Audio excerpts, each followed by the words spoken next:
September 20th, 1988, 19-year-old Tara Calico went on a bike ride along Highway 47 in Valencia County, something she did daily.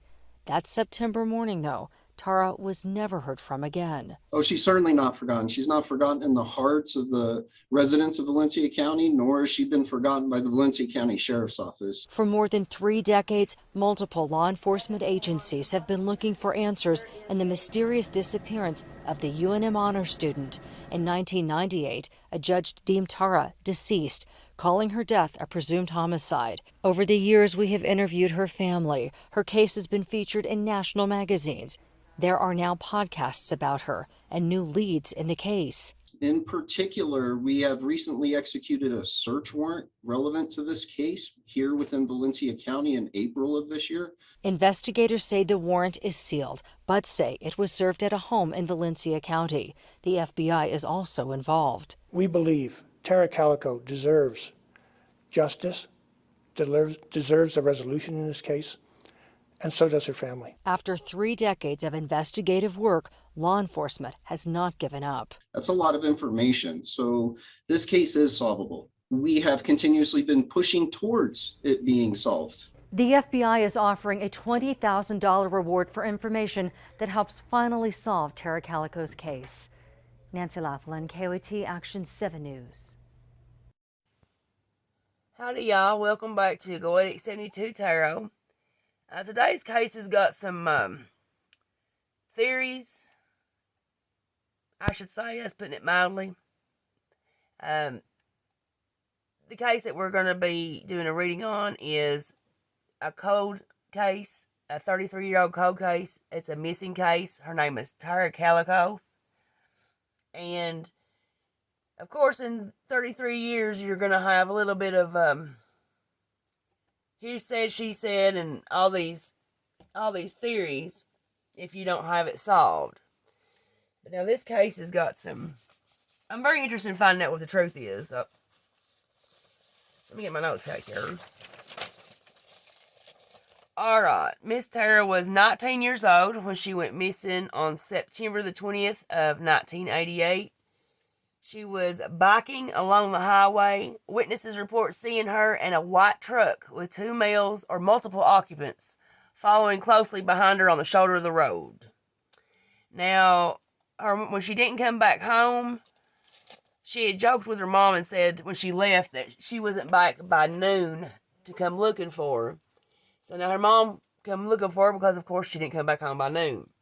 She found pieces of her Walkman and a broken tape. Beer cans. Those were found alongside the shoulder of the road. Now, the police weren't too sure that she wasn't a runaway. And there was an officer that worked the case, the first officer on the case. He would call Tara's mother and taunt her with gruesome scenarios of what may have happened to her. Now, he was later fired. That's fucked up. That's Duper's delight right there, because I truly believe that this was a trafficking case and that the police were in on it, and that was his Duper's delight.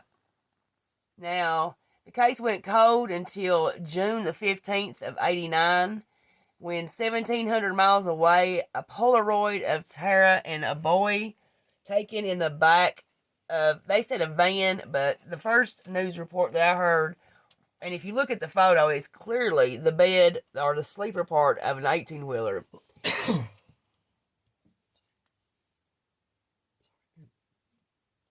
let's get that out. Sorry, baby. It's all right. The woman that found it in the parking lot said that a man in a white van had been sitting there previously. Tara's mother flew out to Florida, which was where this was found, and looked at the photo, and they concluded that it was Tara because the woman had the same scar that Tara had that had resulted from a car accident when she was a child.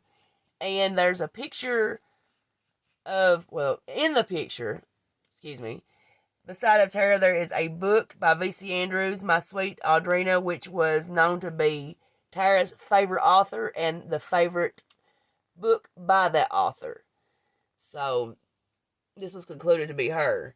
Now, in 2006 or after 2006, Tara's mom had passed away in 2006. There were 2 more Polaroids found. One of a woman on an Amtrak train with a male.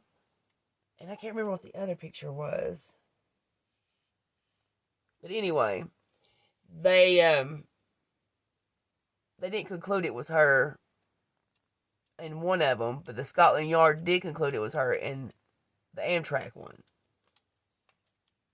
But the first theory is in September of 2008. Well, ain't that something? That's anniversary. 2 boys in the white truck murdered her, and their parents helped cover it up. Now, another theory is the sheriff at the time. His son and 2 of his friends snatched her off the side of the road. They were supposedly the ones in the white truck. Raped her and murdered her. And this boy, being the son of the sheriff at the time, the police helped cover it up, which is why they say that the police officer would call and offer so many gruesome possibilities or scenarios that's throwing the family off the scent of the trail.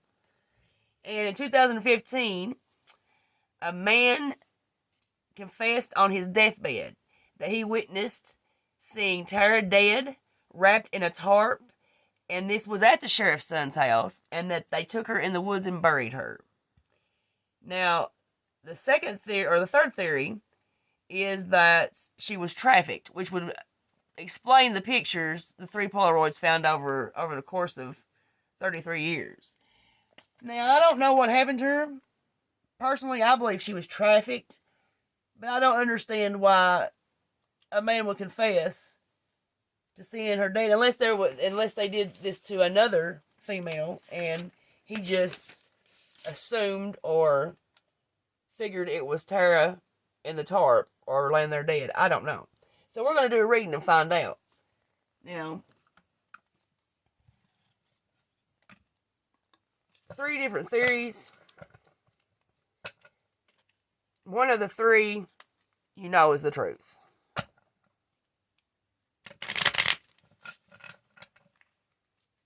I had never heard of this case before. I had been watching some shows on YouTube, and this just happened to show up in my news feed, and for some reason I clicked on it. And this was the case discussed, and I was just like, man, there's just too much in this. Too much. So, Leigh Calico.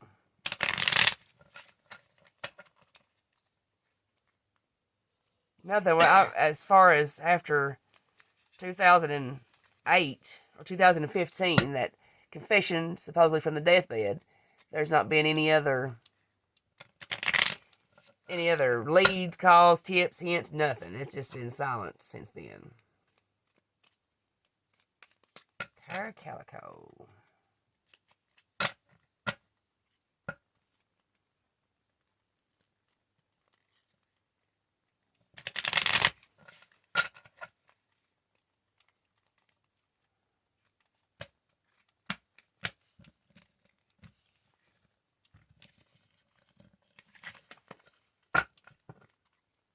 Alright, I've changed my questions up a little bit. So, today's questions, I want to make sure that I state them clearly here for the cards.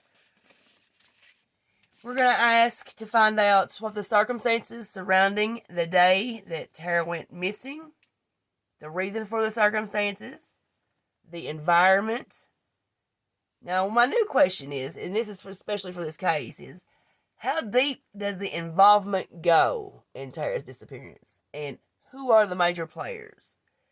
Next question is going to be about the actual perpetrator, motives, how the crime unfolded, linking the perpetrator to the crime or linking, and something important to the case, and then final words or final advice from the cards, something about the case to tie it all together, perhaps. So here we go. Leigh Calico.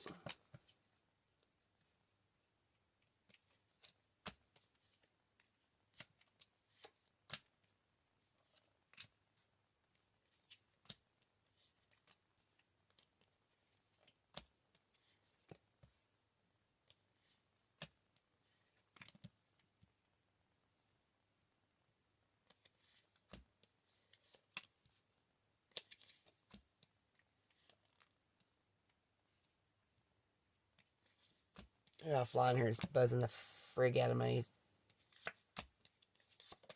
Sounds like a daggone jackhammer.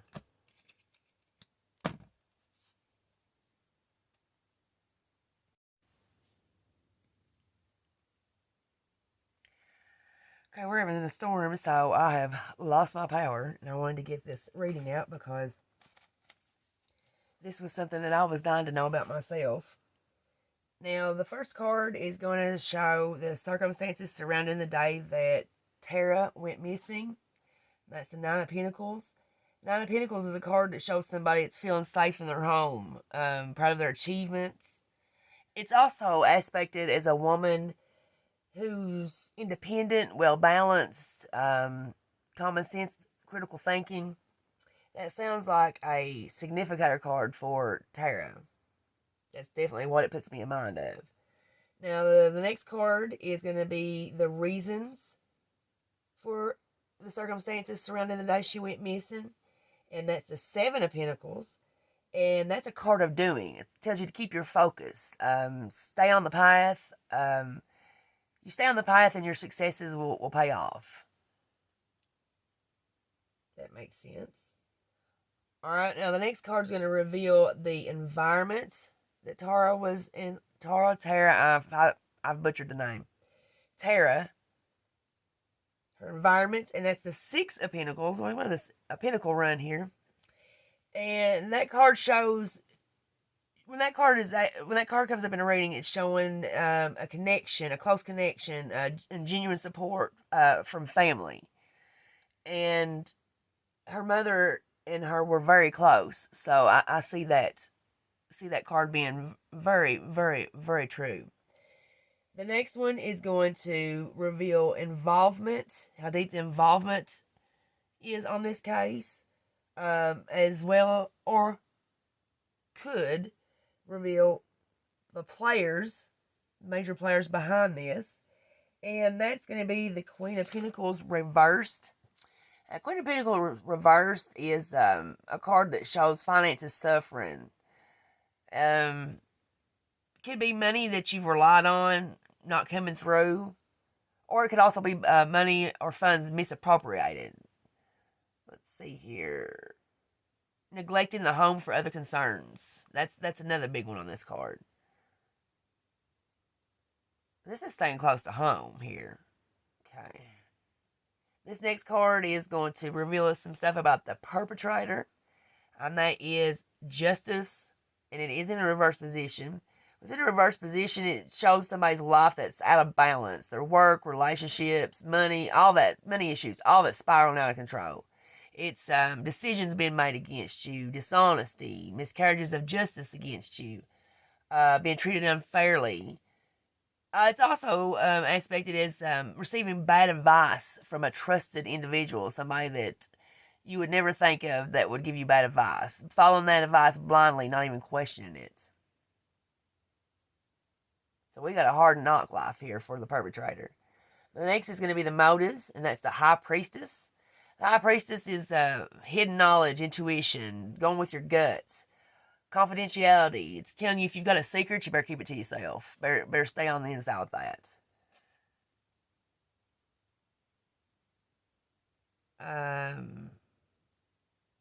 Okay.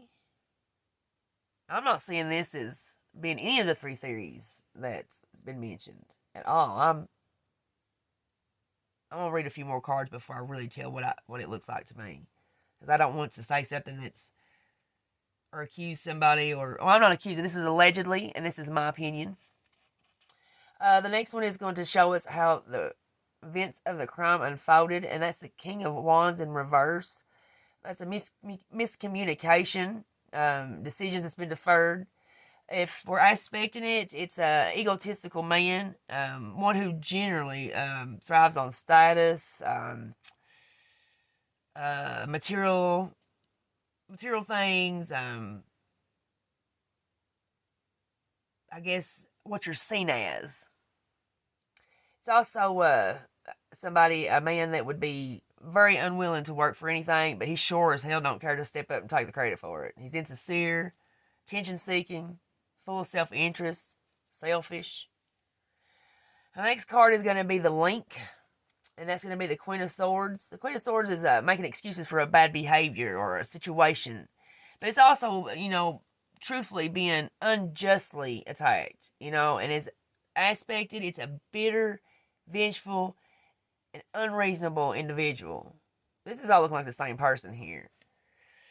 The next card is going to reveal something important about the case, or something important to the case, and that's the King of Wands reversed. Now, this is what I was thinking. Now, I said I didn't look at this as being any of the three theories that we mentioned here, and this right here clears it up for me, verifies it for me. This is the King of Wands in reverse, which is aspected as a strict parental figure. He's overbearing, narrow-minded, obsessive, especially about rules and his views. Because if you don't agree with him, then he don't have anything to say to you. He's not going to talk to you, and he's not going to listen to you. He's selfish. He's a bully. He uses bullying tactics. Y'all, this is her dad, or a stepdad.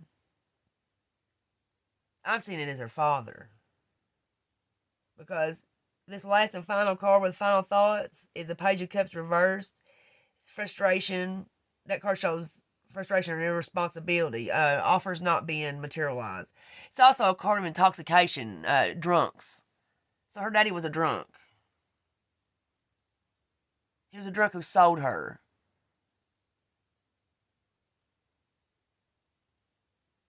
Wow.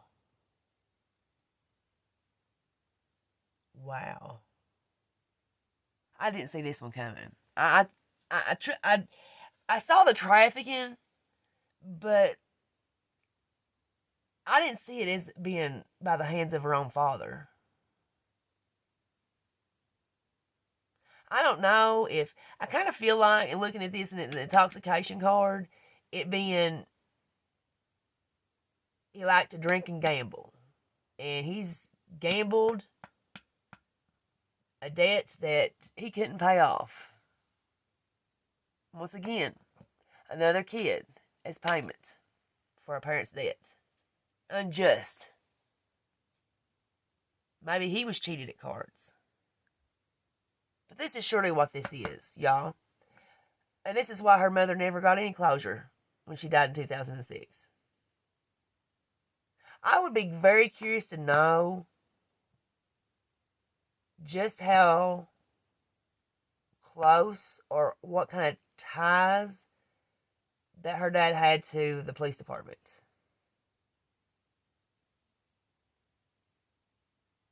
Now, the cop that called her mom every day, or frequently, I'm going to say every day, frequently posing different gruesome scenarios, that's who her dad give her to, hand her off to. Y'all, this was Dad. This was definitely Dad. I'm going to do a follow-up on this in a couple of days, definitely. I'm very anxious now to go research her dad, because, now that I think about it, I didn't hear anything at all mentioned about her dad. It was just her mother. Her mother's the one that flew to Florida and looked at the photo to verify it. Her mother was the one that passed away in 2006 without any knowledge about what truly happened to her daughter. Nothing about her dad. Okay, y'all. I'm going to end this video here so I can go research this a little bit. I'm going to do a follow-up video up for you shortly, as soon as I get some information together. I hope you enjoyed this read, and I appreciate you letting me spend a little bit of your day with you. And as always, this is the Truth Confederacy, signing off.